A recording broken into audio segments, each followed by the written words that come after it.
everyone, so today I'm going to do a review of the Elizabeth Arden Pure Finish Mineral Makeup. Now this was sent to me by Elizabeth Arden Singapore. They also sent me a synthetic big fluffy brush from Elizabeth Arden and also a travel kabuki, which is right in here, and I'll show you guys later.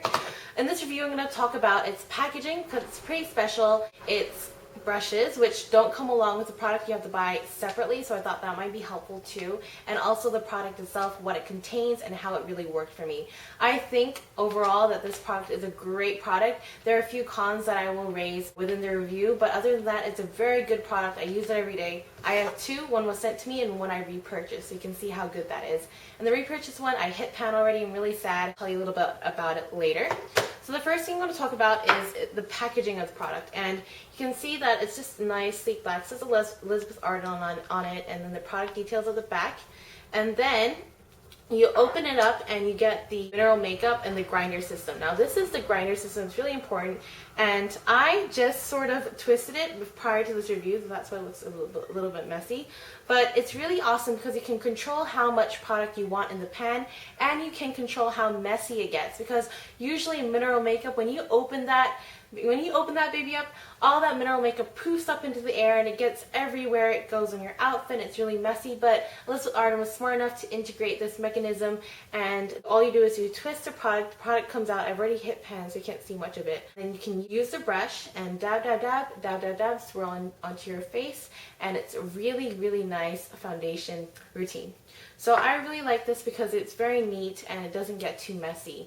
There are cons to this product though. It's a bit bulky. Like, they gave me this travel kabuki to put inside like this, say if I'm on the go, but I would rather not do that because it is really bulky. I think that it is a little heavy and a little bulky, but I find that that's alright because it's necessary for the little mechanism inside to stay in there, because it has to have that bulkiness to it, which is fine, and it's a really, really nice hold as well. A lot of brands have also integrated this mechanism into their own powders, like Smashbox Halo powder. They have this turning thing as well. So it's really good that Elizabeth Arden was smart enough to put this as their Pure Finish Mineral Makeup.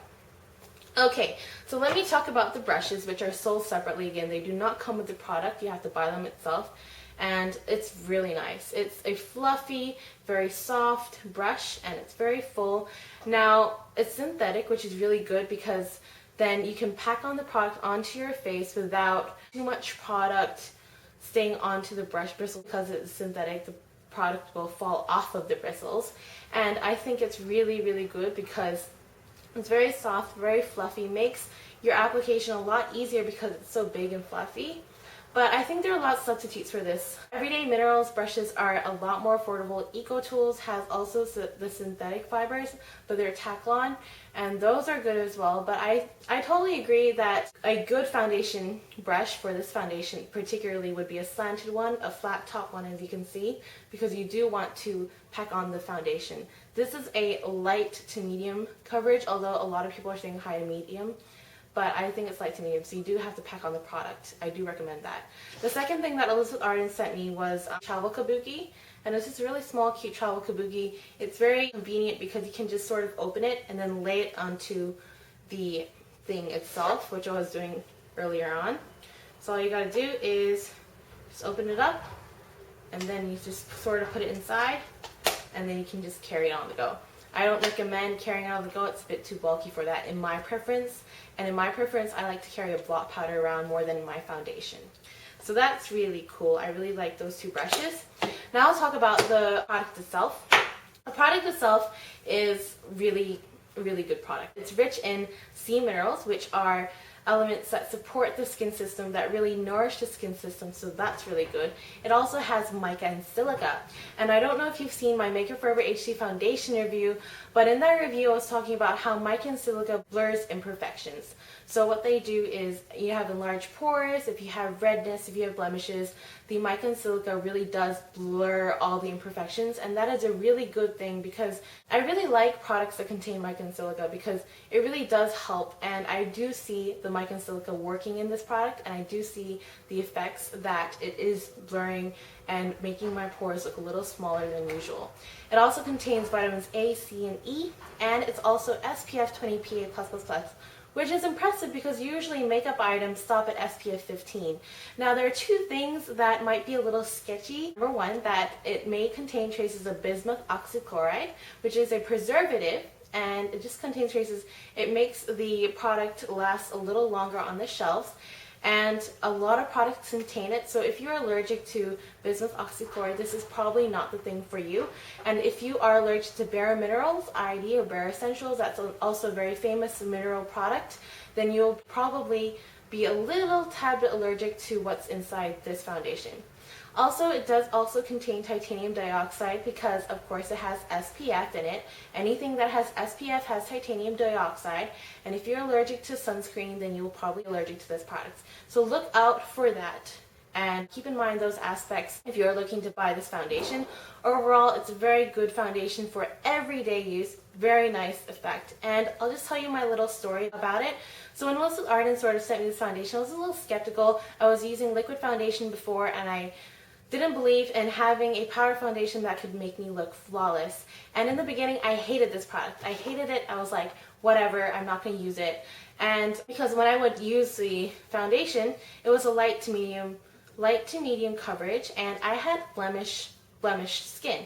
So when I would put it on, it just wouldn't work, wouldn't cover anything, and I couldn't just walk out the door with this foundation on. So I was really angry, and I was like, you know, whatever. But then I realized that with my Makeup Forever HD foundation, which is my other foundation I use, I still use my concealer and I still use my setting powder.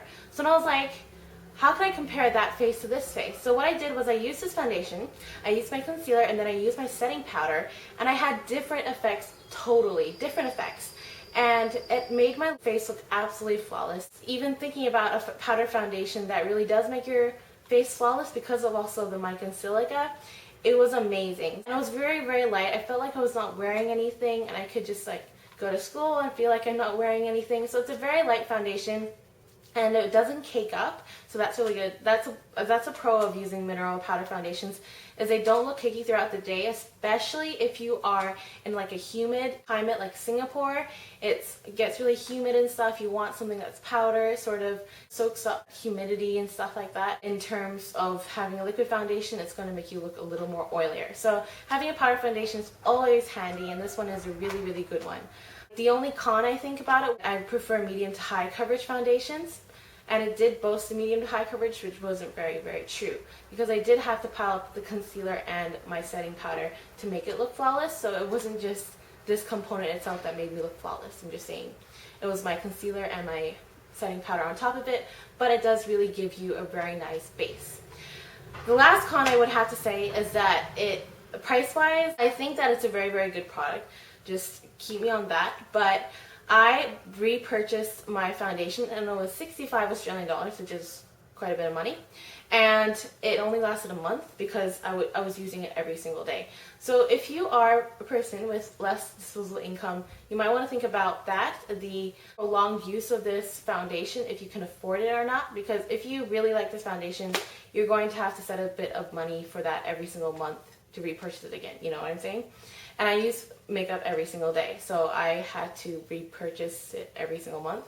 But I don't know, I'm still thinking about if it's worth it, because it is a lot of money, and I'm still a university student, so, you know, what can I say? Other than that, I think it's a very, very good product, and I totally give it a thumbs up. So I hope you liked this review and thought it was helpful, and I'll see you guys later. Bye!